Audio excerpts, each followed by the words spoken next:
Time now for Media Watch, a look at what's been making news in the Chinese media.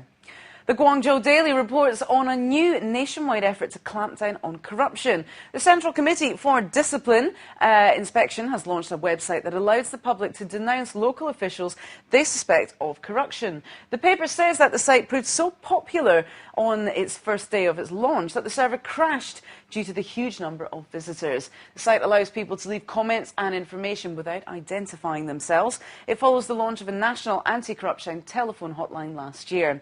That scheme proved less popular because people were apparently afraid they could be identified.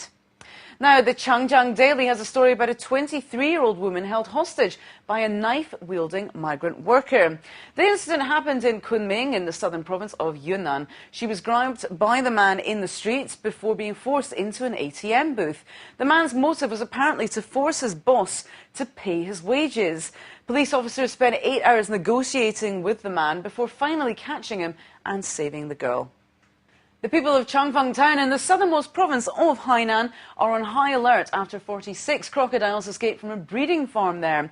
The Hainan Daily Corporation reports that 18 of the 46 crocs are still on the loose after the remaining 28 were either recaptured or killed by scared locals. Now, people have been offered rewards of nearly $30 if they capture a crocodile. Local authorities have also said they will not prosecute those who kill the crocs. Now, Xinhua news agency reports on a university boxing match with a twist. The fighters weren't humans, but robots. More than 50 of the boxing bots battled it out at a match held at the University of Science and Technology in Hefei City, Anhui Province. The contest was part of the university's Robot Competition Week, an annual activity which includes a series of competitions and speeches about robots. Terminator, eat your heart out.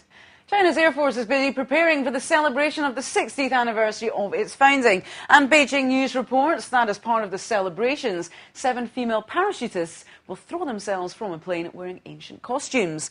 The women will in fact be dressed as fairies as they act out an ancient and hugely popular Chinese fairy tale called the 7 Fairy Maidens. The parachutists have apparently been practicing hard to make sure they pull off a perfect performance. They told the Beijing News that their biggest concern was that the wigs and long sleeves of the costumes might give them problems as they hurtle down to earth.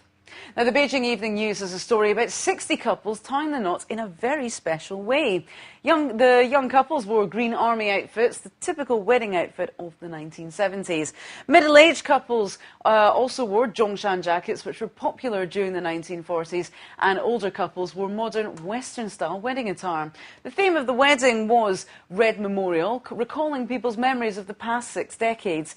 The 60 couples were selected from 380 who applied to take part in the mass wedding. And finally, to a viral video that's causing a stir on the Chinese internet. The video shows a young man with a group of more than 100 other men declaring his love for a girl outside her dormitory. The Xiaoxiang Morning Herald reports that the man declared his love for the girl the day before, but she told him she would only accept him if he managed to get 100 men to stand outside her dormitory to prove his sincerity. Her suitor not only managed to round up the 100 guys, but he also threw in a fireworks display and filmed the entire event. The girl was apparently so moved that she accepted his proposal. And that's today's Media Watch, and in fact, that's all for now from the team here at BON News.